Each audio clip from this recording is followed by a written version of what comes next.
Concept clear learning channel में आपका स्वागत है। गाइस, हम आपके लिए हेल्पफुल वीडियो लाने की कोशिश करते हैं ताकि आपके बच्चों को पढ़ने में आसानी हो। तो टाइम वेस्ट ना करते हुए हमारा आज का टॉपिक है number systems. Module. You will learn about irrational numbers. Let's look at the numbers. What do we call these numbers? But these numbers are not natural numbers, whole numbers, and integers. Let's check if the numbers are rational numbers. Let's first recall the definition of rational numbers. Numbers that can be written in the form of P upon Q, where P and Q are both integers and Q is not equal to 0, are called rational numbers. The collection of rational numbers is denoted by the letter Q.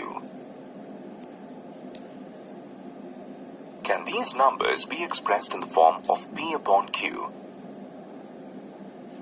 No, none of these numbers can be written in the form of P upon Q. Thus, these numbers do not belong to rational numbers. These numbers are called irrational numbers. Let's read out the formal definition of irrational numbers. Numbers which cannot be expressed in the form of P upon Q, where P and Q are integers and Q is not equal to 0, are called irrational numbers. The collection of irrational numbers is denoted by Q bar. Now, let's see how to represent irrational numbers on the number line. We'll begin with the representation of square root 2 on the number line. The method that we are about to discuss was discovered by the Greeks. Let's see how they represented these numbers on the number line.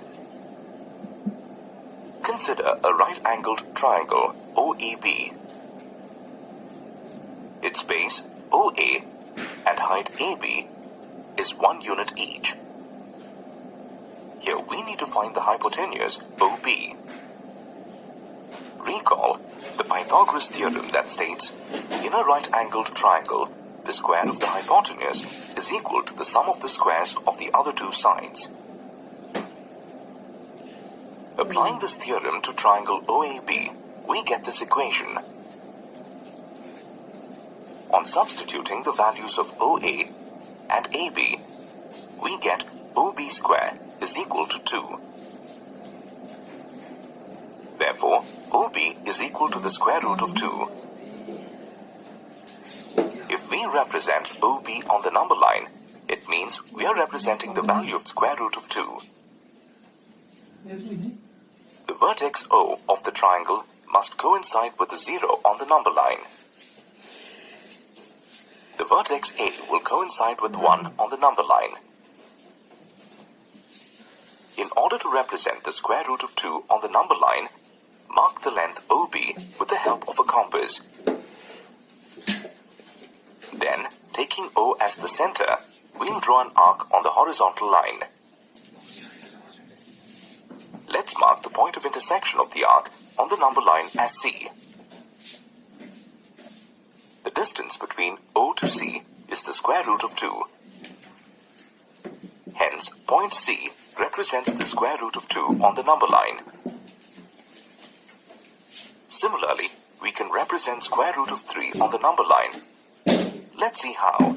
In the same figure, through C, draw CD perpendicular of 1 unit length.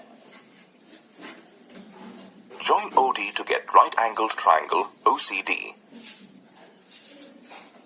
Applying Pythagoras theorem for right-angled triangle OCD and substituting the values of OC and CD, we get OD squared as 3. Therefore, OD is equal to the square root of 3. With O as the center, mark the length of OD with a compass and draw an arc on the horizontal line. Wherever the arc intersects the horizontal line, mark that point as E, and the distance from O to E is the square root of 3.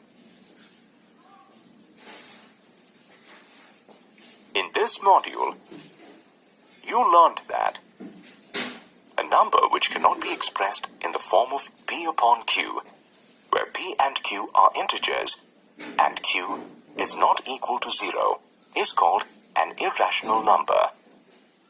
The collection of irrational numbers is denoted by Q bar.